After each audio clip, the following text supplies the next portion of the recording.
Good morning everyone. चलो बच्चों, आज शुरू करते हैं अपनी क्लास को। और आज हम जो टॉपिक पढ़ने वाले हैं वो हमारा टॉपिक है बाइनोमियल थ्योरम। ठीक है, सबको इसका काफ़ी दिनों से इंतज़ार था कि क्या होगा, कैसा टॉपिक होगा, कैसे हम पढ़ने वाले हैं, किस चीज़ों को देखेंगे, है ना। वो सारी चीज़ें आज हम पढ़ेंगे इसके अंदर।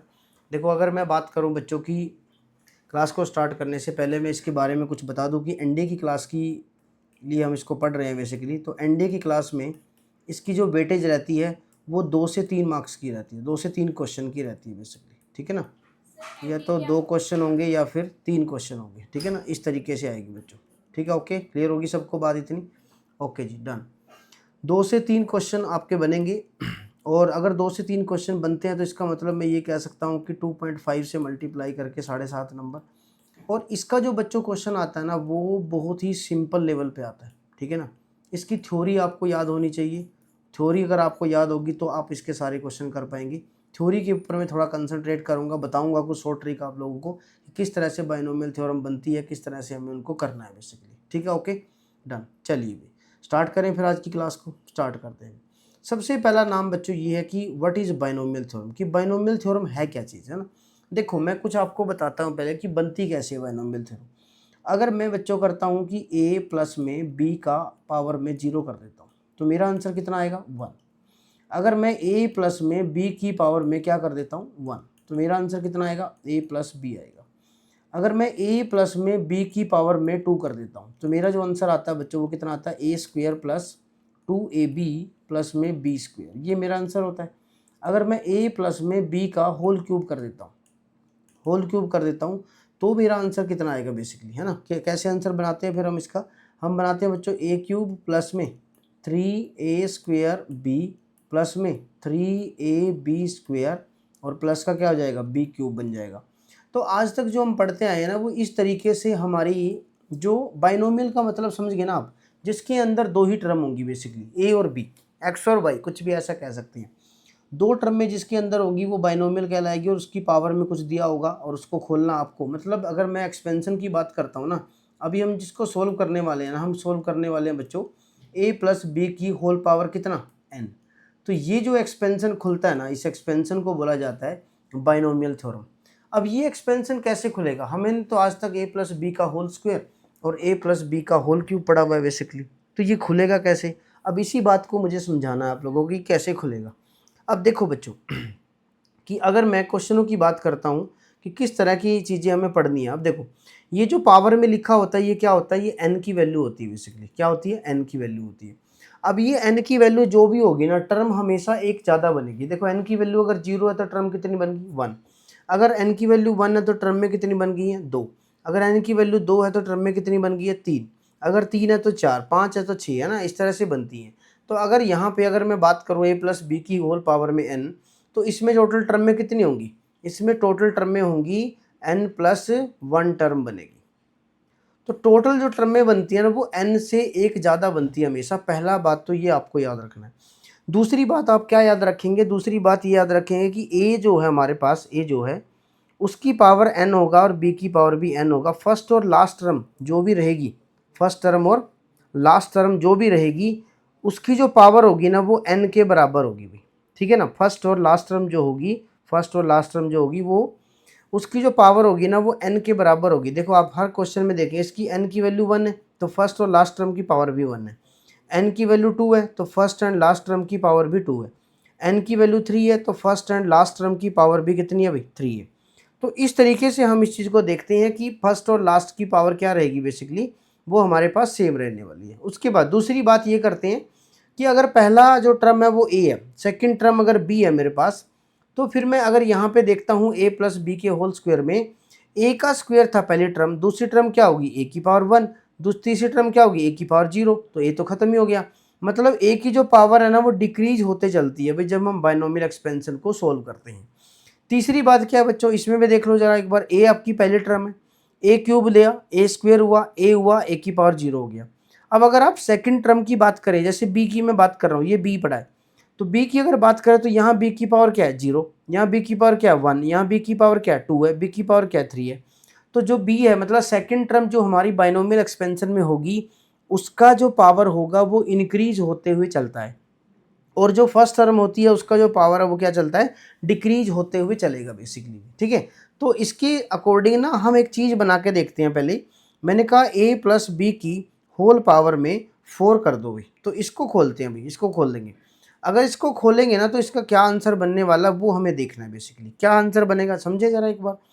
देखो मैंने कहा कि पहली टर्म की पावर भी वही होगी और लास्ट टर्म की पावर भी वही होगी, ये मैंने बोला है, तो इतना हो गया।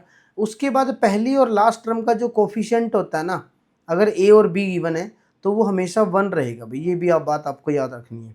फर्स्ट और लास्ट टर्म का जो कोफिशिएंट होगा वो क्या रहेगा, 1 होगा।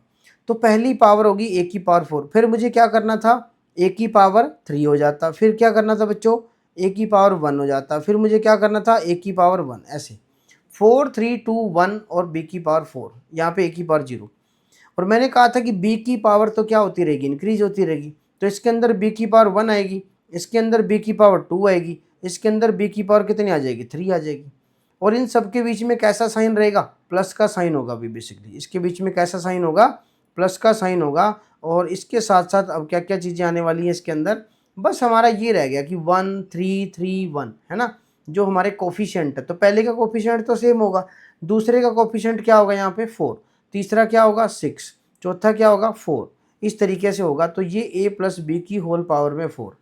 अब सर बात ये है कि आपने तो लिख दिया कि a1 1 4 6 4 ऐसा होगा, बट हमें कैसे पता लगेगा कि ये कौन से वाली टर्म की बात हो रही है। किस तरीके से हम देखते हैं कि हमारे कोफिशिएंट कैसे होंगे बाइनोमियल एक्सपेंशन को खोलते हुए, देखो फिर कैसे होंगे मैं समझाता हूँ। देखो बच्चों हमेशा इस फॉर्म को फॉलो किया जाता है, NC0 किसको, NC1 NC2 NC3 NC4, इस तरह से चलती है कहानी। NC0 की वैल्यू जो हमने पढ़ी है ना परमुटेशन कॉम्बिनेशन में, अगर आपको ध्यान से देखना है, चेक करना है सारी प्रॉपर्टीज़ को, तो आपको इसी प्लेलिस्ट के अंदर परमुटेशन कॉम्बिनेशन का चैप्टर मिलेगा, उसको आप करिए, ठीक है। NC0 कितना होता है 1, NC1 कितना होता है भाई n, NC2 कितना होगा वो उसको सोल्व कर लेंगे। NC2 जो है NC4 के बराबर होता है, ये हमें श्योर है, तो NC3 की वैल्यू आ जाएगी। तो इस तरीके से हमारे पास कुछ क्वेश्चनों के आंसर निकलते हैं। और दूसरी बात ये है कि एक आपने +1 के अंदर एक पास्कल ट्रायंगल के बारे में सुना होगा, क्या सुना था, पास्कल ट्रायंगल के बारे में। क्या होता है पास्कल ट्रायंगल, पास्कल ट्रायंगल बेटा ऐसा होता है कि यहाँ पे 1 है, यहाँ पे 1 है, यहाँ पे 1 है, यहाँ पे 2 1 है, यहाँ पे 2 है, यहाँ पे 1 है, यहाँ पे 1 है, ये 3 है और यहाँ भी 3 है और यहाँ पे 1 है, यहाँ पे 1 है तो यहाँ पे 4 है, यहाँ पे 6 है, यहाँ पे 4 है और यहाँ पे क्या 1 है। तो इस तरीके से तो ये पास्कल ट्रायंगल कहलाता है। अब इस पास्कल ट्रायंगल की खास बात क्या है, ये हमारे इसकी पावर के जो भी हमारे पास होंगे वो कोफिशिएंट को शो करता है। अगर आप पहली को देखोगे, अगर मैंने लिखा था 1 को, 1 का कोफिशिएंट 1 होगा, a प्लस बी की होल पावर 1 के कोफिशिएंट क्या 1 1 है। अगर हम इसकी बात करेंगे तो 1 2 1 है, अगले वाले का क्या लिखा है हमने 1 3 3 1 है, और उससे नेक्स्ट का हमने क्या लिखा है बच्चों 1 4 6 4 1 लिखा है। इससे अगले वाला जो भी बनेगा, इससे अगले वाला तो वो क्या होगा 1 5 6 प्लस 4 10, फिर 10 और फिर 5 और फिर 1, मतलब इन दो का सम इनके बीच में लिखा जाता है। इस तरीके से ये कहानी चलती है। तो ये पास्कल ट्रायंगल कहलाता है, हमारा पास्कल ट्रायंगल बोलते हैं इसको। इतनी बात सबको समझ में आई इसके भी यहाँ पे। बट बात ये है कि सर अगर मुझे किसी क्वेश्चन में क्या निकालना है, a प्लस बी की होल पावर में n को फाइंड आउट करना है, तो वहाँ पे मैं n तक कैसे जोड़ूंगा, n तक नहीं जोड़ना बच्चे।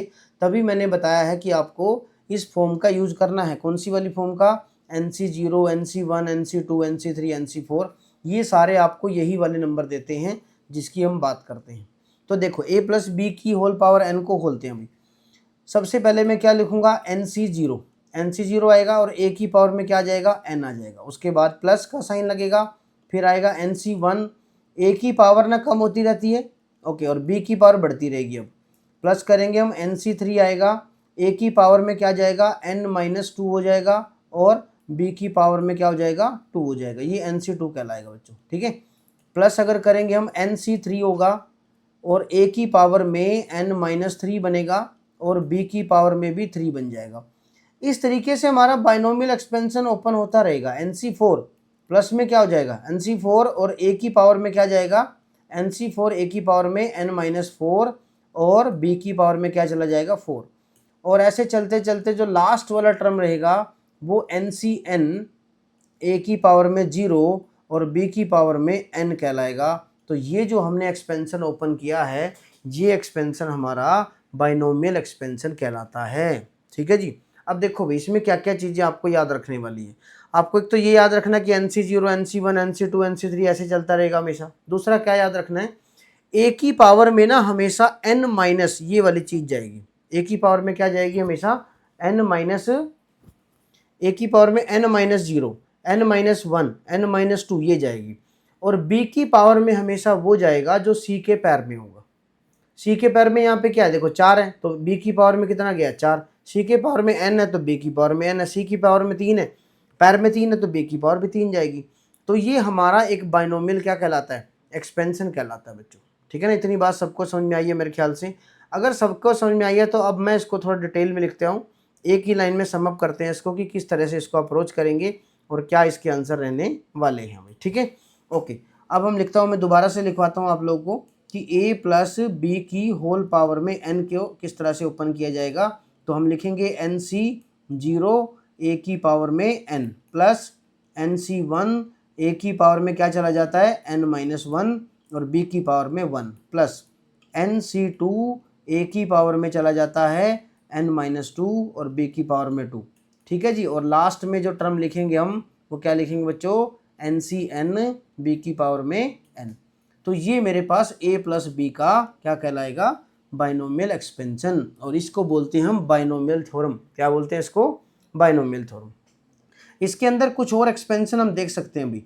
अगर मैं a माइनस बी की होल पावर n कर दूँ ना बच्चों, a माइनस बी कर दूँ, मतलब जो सेकंड टर्म है ना वो मेरी नेगेटिव हो जाए, तो फिर मेरा एक्सपेंशन बिल्कुल सेम रहेगा, लेकिन सिर्फ अल्टरनेट पे जो साइन होंगे वो चेंज हो जाएंगे भाई। a की पावर में n माइनस 1 b, फिर प्लस आएगा NC2 a की पावर में n माइनस 2 और फिर b की पावर में 2 और फिर माइनस होगा। ठीक है ना, NC3। तो एक आपका प्लस का चलेगा जो ओड पोजीशन पे रहेगा टर्म, फर्स्ट हो गया, थर्ड हो गया, फिफ्थ हो गया, वो आपका पॉजिटिव चलेगा। और जो इवन पोजीशन पे चलता है 2, 4, 6 ऐसे चलेंगे, है ना, तो वो आपके पास क्या कहलाएगा, वो आपका नेगेटिव टर्म कहलाता है। ठीक है, वो नेगेटिव टर्म बनेगा जब मैं a माइनस बी की होल पावर में n करता हूँ। इतनी बात सबको क्लियर होगी है। अब एक एक्सपेंशन बेटा ये भी आता है कि अगर आप 1 प्लस में b की पावर में n कर दें। 1 प्लस में b की पावर n का मतलब क्या हुआ, देखो NC0 तो मैं लिखूंगा, 1 की पावर कुछ भी लिख दूँ मैं, कोई फर्क पड़ेगा ही नहीं उससे। तो प्लस में क्या हो जाएगा, NC1 हो जाएगा, और 1 की पावर कुछ भी लिख दो कोई फर्क नहीं पड़ने वाला, लेकिन b आ जाएगा। प्लस में NC2 होगा, उसके बाद b की पावर भी 2 चलेगा, NC3 होगा, b की पावर 3 चलेगा, है ना, और NC4 होगा, b की पावर 4 चलेगा। तो इस तरीके से चलती जाएंगी चीज़ें। और एक और एक्सपेंशन बन सकता है 1 माइनस बी की पावर में n।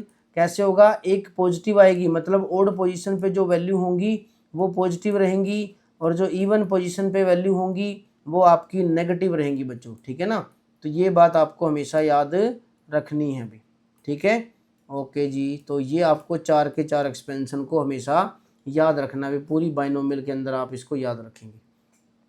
ये 4 के 4 एक्सपेंशन जो अभी मैंने आप लोगों को लिखवाए हैं, तो इनको अच्छे से याद कर लीजिए और इनके बारे में पढ़ लीजिए, क्योंकि पूरे की पूरी बाइनोमियल थ्योरम के अभी कॉन्सेप्ट के अंदर इन्हीं का जिक्र होता रहेगा, इन्हीं के ऊपर क्वेश्चन चलते रहेंगे बेसिकली। ठीक है जी, तो आप इस बात को अच्छे से याद रखिए। डन है, क्लियर होगी यहाँ तक सबको। चलो बेटा, अब हम चलते हैं आगे कि आपको पता चल चुका है कि व्हाट इज बाइनोमियल थ्योरम। अगर ये पता लग गया है तो अभी हम बात करते हैं किसकी, कि जर्नल टर्म होती है एक बाइनोमियल थ्योरम में। जर्नल टर्म किसको बोलते हैं, देखें जरा, जर्नल टर्म किसको बोलेंगे भाई। देखो बच्चों, अगर मुझे r प्लस 1 टर्म निकालनी होती है, r प्लस 1 टर्म को मैं जर्नल टर्म बोलता हूँ जब मैं बाइनोमियल की बात करूँगा। तो r प्लस 1 का मतलब क्या होगा, NCR। देखो एक बात आपने नोट करी होगी यहाँ पे, अगर मैं ऊपर दिखाऊँ आपको थोड़ा सा, कि अगर मैं पहली टर्म की बात कर रहा हूँ, मान लो ये पहली टर्म है तो c के पैर में 0 आ रहा है। अगर ये सेकंड टर्म है तो c के पैर में 1 आ रहा है। अगर ये थर्ड टर्म है तो c के पैर में 2 आ रहा है। तो इस तरीके से चीज़ें चल रही हैं बेसिकली। तो हमेशा c के पैर में एक कम होता है, तो NCR हो जाएगा।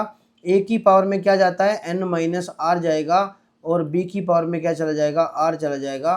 तो ये वाली जो टर्म है जिसको हमने अभी राइट डाउन किया है, तो इस टर्म को हम क्या बोलेंगे भाई, इस टर्म को हम बोलेंगे जर्नल टर्म बोलेंगे। जब मतलब कोई भी हमें अगर टर्म निकालनी पड़ेगी तो उस टर्म को देखने के लिए हमें क्या करना पड़ेगा, सिर्फ इस टर्म का यूज करना पड़ेगा जिसको हमने क्या बनाया बच्चों, जर्नल टर्म के रूप में उसको बना के बैठे हैं।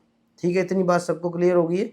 ओके, तो अब बात ये है कि इसका यूज कैसे होगा। देखो अगर मैं आप लोगों को ये कहूँ कि x प्लस में 1/x है और उसकी पावर में 12 पड़ा भी, ऐसा बोल दिया, मैंने कहा फाइंड द सेवंथ टर्म, क्या बोला, find the seventh term, seventh term निकालो भी क्या आएगी बेसिकली, तो ऐसा मैंने बोल दिया। अब आपको इस एक्सपेंशन को देख के ये पता चल चुका है कि n की जो वैल्यू है वो 12 है और सेवंथ टर्म निकालनी है। जो भी टर्म निकालनी होती है c के पैर में एक कम जाता है, तो n की वैल्यू तो 12 हो गई, c 6 हो जाएगा। a मेरा कितना है बच्चों, यहाँ पे a मेरा x है, x की पावर में क्या जाता है 12 माइनस 6 मतलब 6 जाएगा, और इनटू में 1/x, इसकी पावर में क्या जाता है जो c के पैर में होता है, तो इसकी पावर भी 6 जाएगी। तो ये वाली चीज़ और इस वाली चीज़ से क्या हो जाएगी, कैंसिल। तो मेरे जो क्वेश्चन का आंसर बना वो 12c6 बन गया। 12c6 का मतलब क्या होता है, 12 इंटू 11 इंटू 10 इंटू में 9 इंटू में 8, ओके, तो है ना, इंटू में 7 इंटू 6, इस तरह चलेंगे और डिवाइड बाय हम क्या कर देंगे इसके, ठीक है ना, तो डिवाइड में भी करना पड़ेगा हमें कुछ ना कुछ तो, ओके जी। तो इसके डिवाइड में क्या चलता रहेगा, ठीक है, दोबारा से लिख देता हूँ एक बार में कि 12 इंटू में 11 इंटू में 10 इंटू में 9 इंटू में 8 इंटू 7, ओके, ये चीज़ आ गई। और अगर मैं डिवाइड की बात करता हूँ इसके, कि डिवाइड में क्या लिखा जाएगा, 6 into 5 into 4 into 3 into 2 into 1, ऐसा होगा भाई, ठीक है। तो कुछ बातें हैं जो आपको हटानी है यहाँ से, तो उसको आप हटा सकते हैं बेसिकली। देखो 5 और 2 10 होता है, तो ये 10 कट गया भाई। उसके बाद 6 पे ये कट गया, 2 चला गया भाई। 2 पे फिर ये कट गया, तो ये 2 चला गया भाई। 3 इंटू 2 6 होता है, ये कट रहा है, नहीं कट रहा, तो ये 4 पे चला गया। ये 3 पे कट गया तो 3 आ गया, तो कुछ वैल्यू बची मेरे पास क्या, 3 इंटू 4 इंटू 7 इंटू 11, तो ये मेरे क्वेश्चन का क्या हो जाएगा, आंसर हो जाएगा। मतलब आपको सोल्व करना, बेसिकली आपको कुछ भी वैल्यू दे दी जाए, है ना। एक और क्वेश्चन लेके चलते हैं। मैंने कहा x प्लस में 1/2x पड़ा है और उसकी होल पावर में मैंने 10 बोल दिया। मैंने कहा find the fourth term, find the fourth term निकालो क्या आएगी। तो फोर्थ टर्म कैसी निकलेगी, तो फोर्थ टर्म निकालने के लिए मैं क्या करूँगा, तो n की वैल्यू तो 10 है, 10c क्या हो जाएगा 3 हो जाएगा। x की पावर में 10 माइनस 3 कितना होता है 7 होता है, इंटू में 1 अपॉन में 2x whole raise to power कितना जाएगा इसका, c के पैर में जो भी होगा वो 3 होगा, ठीक है। तो इसका वैल्यू इस तरह से निकलेगा कि अगर बात करें तो 10c3 का मतलब होता है 10 into 9 into 8 divide by 3 into 2 into 1, x की पावर 7 इंटू में 1 अपॉन में 8 एक्स की पावर 3, ऐसा होगा। इसको लिख सकते हैं ऐसा ना, 2 की पावर 3 एक्स की पावर 3। तो ये 3 जो है ना, ये 3 कट जाएगा, तो यहाँ कितना बच जाएगा, बस 4 बच जाएगा बेसिकली। ओके, 3 तो कैंसिल हो गया, 8 यहाँ पे पड़ा और ये 8 इस 8 को कैंसिल कर देगा। ओके, ये 3 से आपका ये 3 कैंसिल हो जाएगा और ये 2 से आपका 10 कैंसिल हो जाएगा, 5 थी ये 15, तो 15 एक्स की पावर में 4 जो मेरा टर्म आया है, ये टर्म कौन सा टर्म कहलाएगा इस एक्सपेंशन का, ये आपका फोर्थ टर्म कहलाएगा भाई। क्या कहलाएगा, फोर्थ टर्म इस एक्सपेंशन की अगर हम बात कर लें तो। ठीक है, इतनी बात सबको समझ में आ चुकी है भाई, क्लियर है। इतनी बात को आप टर्म को कैसे निकाल सकते हैं, कैसे उनको देख सकते हैं, कैसी चीज़ें उसके अंदर करेंगे। ठीक है, चलो एक क्वेश्चन और लिख लेते हैं, थोड़ा सा माइनस वाला भी देख लेते हैं एक्सीनम कि कैसा होगा। चलो भाई देखो जी बस, हाँ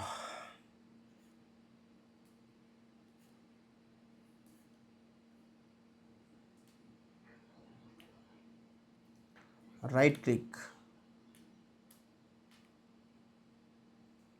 देखिए भाई, चलो करें, क्या हो सकती हैं चीज़ें। देखो अगर मैं कोई और क्वेश्चन ले लेता हूँ, मैंने कहा x माइनस में 2/x ले लिया, चलो इसकी होल पावर में 8 पड़ा है। ठीक है, मैंने आपको बोला कि 5वीं टर्म निकालो, फाइंड फिफ्थ टर्म, 5वीं टर्म निकालो क्या आएगा। अब आपकी जो a की वैल्यू है ना वो x है और जो b की वैल्यू है ना वो माइनस का 2/x है, तो ये लेके चलना आपको पूरे एक्सपेंशन के अंदर। इस तरीके से आप सोल्व करना शुरू करेंगे इसको। अगर मैं सोल्व करने की बात करूं तो कैसे सोल्व करूंगा, देखो एन की वैल्यू बच्चों 8 है, सी अगर पाँचवीं टर्म निकाल लिए तो 4 हो जाएगा, एक्स की पावर में कितना जाएगा 4, इंटू में माइनस का 2/x whole raise to power जो सी के पैर में होता है वो 4 हो जाएगा। तो इसको थोड़ा सा सोल्व अगर कर लिया जाए 8c4 एक्स की पावर 4 इंटू में 2 की पावर 4 कितना होता है 16 डिवाइड बाई एक्स की पावर 4, तो ये क्या होगी वैल्यू कैंसिल होगी, तो ये जो आंसर आएगा ये मेरा आंसर कहलाएगा। इसको खोलने के लिए क्या करते हैं, ये अगर आपको देखना है कि जल्दी जल्दी कैसे सोल्व किया जाता है तो इसी प्लेलिस्ट में आपको एक वीडियो मिलेगी परमुटेशन की प्रॉपर्टी की, तो आप वहाँ पे जाके इसको देख सकते हैं। 4 इंटू 2 8, 8 2 16, ठीक है, 3 इंटू 2 6, तो ये कितना हो जाएगा 4 पंजे 20, 140 इंटू 8, ठीक है जी। तो ये वाली कहानी होगी 112, तो 1120 क्या हो जाएगा मेरे क्वेश्चन का आंसर हो जाएगा बच्चों। तो इस तरीके से हमें क्वेश्चनों को करना है। अगर मुझे कोई टर्म निकालनी पड़ी तो मैं इसमें किसका यूज़ कर रहा हूँ, बेसिकली इसमें मैं यूज़ कर रहा हूँ जो हमारी हमने क्या पढ़ी है जर्नल टर्म पढ़ी है ना, इसका यूज़ करता जा रहा हूँ। तो इसके अकॉर्डिंग ही एन की वैल्यू सी आर ए की पावर, ये ए और बी क्या है मुझे ये देखना है अपने बाइनोमियल के अंदर बेसिकली। ओके, इतनी बात तो ठीक है। अब आप एक चीज़ देखिए कि अगर मेरे पास एन की वैल्यू ओड होती है तो टोटल नंबर ऑफ टर्म जो बनती है ना, टोटल नंबर ऑफ टर्म कितनी बनेगी, इवन बनेगी। अगर n की वैल्यू क्या हो जाएगी, इवन हो जाएगी, तो टोटल नंबर ऑफ टर्म कितनी बनेगी फिर मेरे पास, ओड बन जाएंगी। ओके, ओड बन जाएंगी। तो अगर मुझे इसके अंदर से क्या निकालना पड़े, मिडिल टर्म को फाइंड आउट करना पड़े भाई, मिडिल टर्म कि मिडिल टर्म कैसे बनेंगी। तो अगर n मेरा ओड है, क्या है मेरा n, अगर n मेरा ओड होता है बच्चों, n मेरा अगर ओड होगा तो फिर मेरी टर्म में इवन बनेगी। तो दो मिडिल टर्म निकल के आती है हमेशा, दो मिडिल टर्म आएंगी। वो कौन कौन सी होंगी फिर, अगर n मेरा ओड होगा, n मेरा मान लो कौन सा मान लो 11 मान लो कि वो 11 है, तो फिर मैं क्या करूँगा n+1/2, एक तो ये टर्म होगी, एक क्या होगी n+1/2 और +1, एक ये टर्म होगी। दो टर्म में मेरी क्या कहलाएंगी, मिडिल टर्म कहलाएंगी। अगर n मेरा ओड की बजाय इवन हो गया तो मुझे कुछ नहीं करना है, फिर मेरा आंसर सिंपल आएगा। अगर n मेरा इवन है तो इवन के केस में क्या करूँ, मान लो 12 मेरा है ना, तो 13 टर्म में बनेंगी, तो मुझे कौन सा टर्म निकालना पड़ेगा, 7th टर्म निकालना पड़ेगा। तो n/2 + 1, तो ये क्या कहलाएगी, मेरी मिडिल टर्म कहलाएगी। ये क्या कहलाएगी, मिडिल टर्म कहलाएगी। तो ये सारी बातें थी आज की क्लास के अंदर कि मिडिल टर्म क्या होती है और मिडिल टर्म कैसे निकालेंगे। यहीं से हम आगे कंटिन्यू करेंगे नेक्स्ट क्लास में कि किस तरह की होंगी। सबसे पहले आपको यही चीज़ सीखनी है कि बाइनोमियल थ्योरम बनती कैसे है और स्टार्ट कैसे होती है, क्या क्या चीज़ें हैं इसके अंदर, क्या क्या चीज़ों को हम पढ़ते हैं, किन चीज़ों के ऊपर हम काम करते हैं बेसिकली। ओके, इतनी बात तो क्लियर है। चलो बाकी की बातें नेक्स्ट क्लास में करेंगे बच्चों, जो कि आपकी इंपॉर्टेंट बातें होंगी, जिनके ऊपर हम क्वेश्चन भी देखेंगे, कुछ PYQ वैसे सारी चीज़ें होंगी भी। ठीक है, ओके, क्लियर होगी सबको, डन डन बच्चों।